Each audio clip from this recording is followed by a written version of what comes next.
going to just ask another question. We talked in the previous broadcast about reparations, okay? And so I want to know, what do our collective ancestors, and by our, I'm talking about the descendants of the diaspora, okay? What do our collective ancestors think about reparations? Okay, what are their feelings and thoughts on reparations? I'm in there charging my phone, but I just saw my.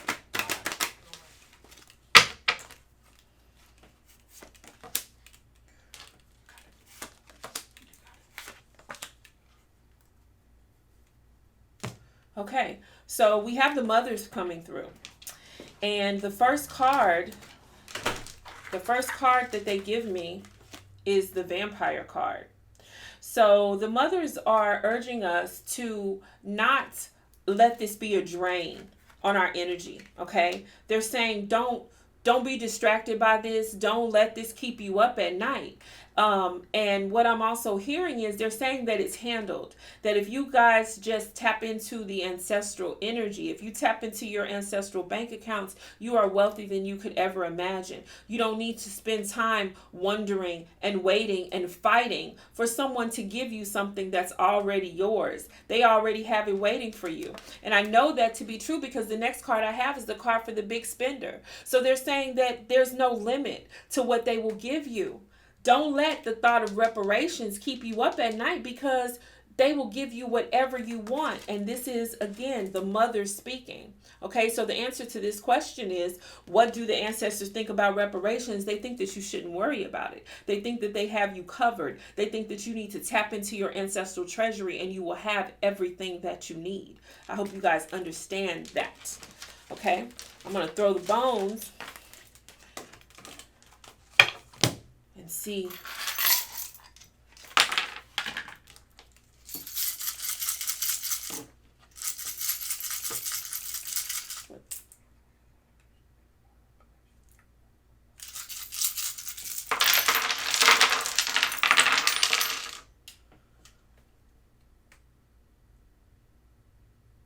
Okay, so we have the Orisha Shango coming through with the danger stone again, okay? And you guys know that Shango was a warrior. He is fire and lightning.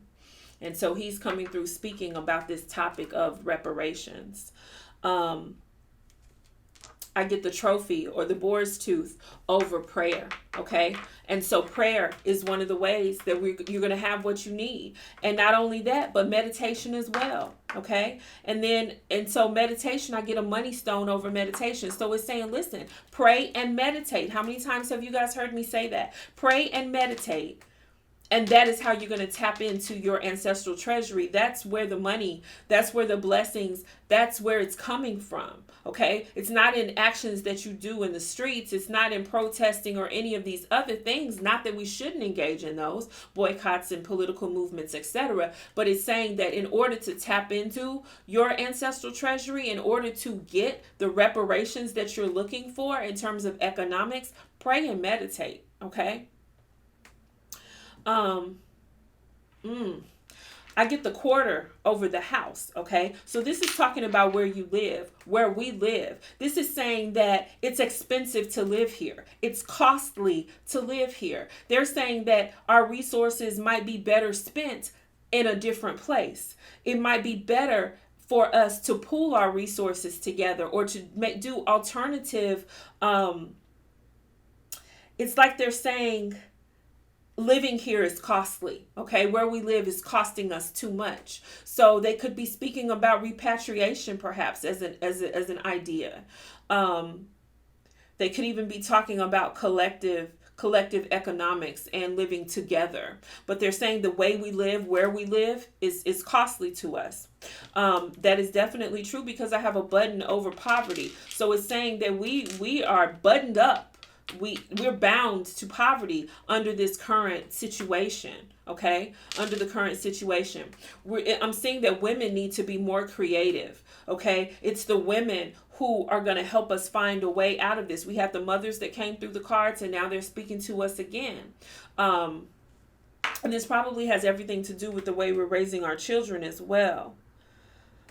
I get karma indicated here with a dime. So again, this is talking about money. This is making small or incremental investments, okay? And so they're saying that we're not getting much back because we haven't put much in. We don't practice collective economics. We don't circulate and recirculate money in our communities. We're spending our money outside of our communities. We're sending it away from us. And so we're getting very little back. Okay, so this reading has everything to do with group economics, you guys.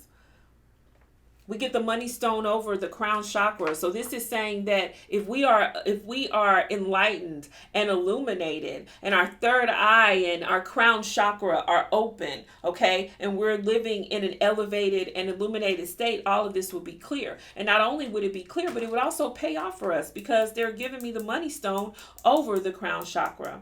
They're also talking about the heart chakra. They're talking about traumas and things that we haven't healed from, which would explain why we have the relationship that we do with money, why we want to carry our wealth on our back, because we're actually still hurt from living under a situation where we didn't have anything. We didn't have two nickels to rub together. We were absolutely economically disenfranchised. We haven't come that far, you guys.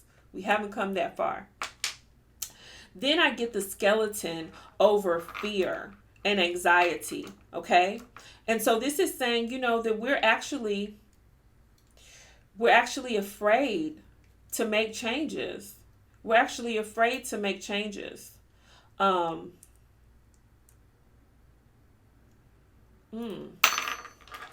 sorry, you guys. I was just receiving some information that just so what I'm hearing is that, the purpose of us reincarnating, okay? And because this is linked to the previous throw that I did, the purpose of us as descendants of the diaspora reincarnating and the relationship that has to reparations has everything to do with tapping into the ancestral treasury. Okay, we are still in a place where, as descendants of the diaspora, we're looking for the same people who put us in bondage, the same people who have mistreated and mishandled us. We're now looking for them to save us yet again. Okay, the whole purpose, they're telling me, with this skull for us to come is to come back and do things for ourselves, to be self-reliant.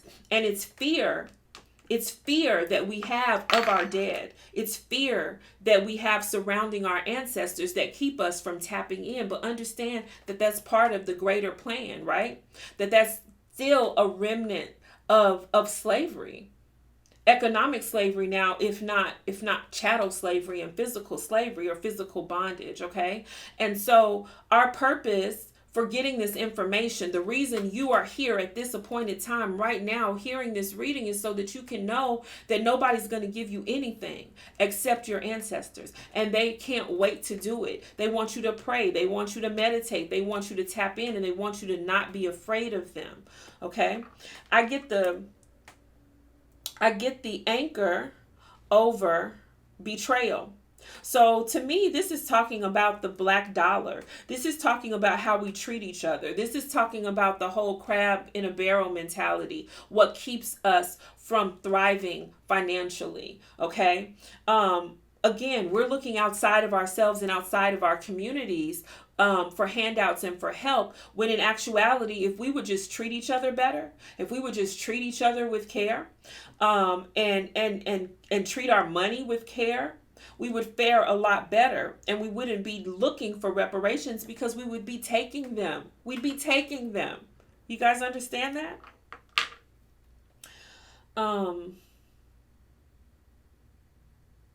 And the last thing that I want to bring to your attention is the eraser that I have over caution, okay? So they're saying stop trying to be careful, okay? Stop being politically correct. They're saying stop being sensitive and concerned with other people's feelings and take care of you and yours. Tap into your ancestral treasury. Do what you got to do to dig yourself out of this hole. Erase caution. Stop tiptoeing, okay? Go get it. Reparations will be taken. They will not be given. All right? And that is the reading. So fuel my fire, take me higher.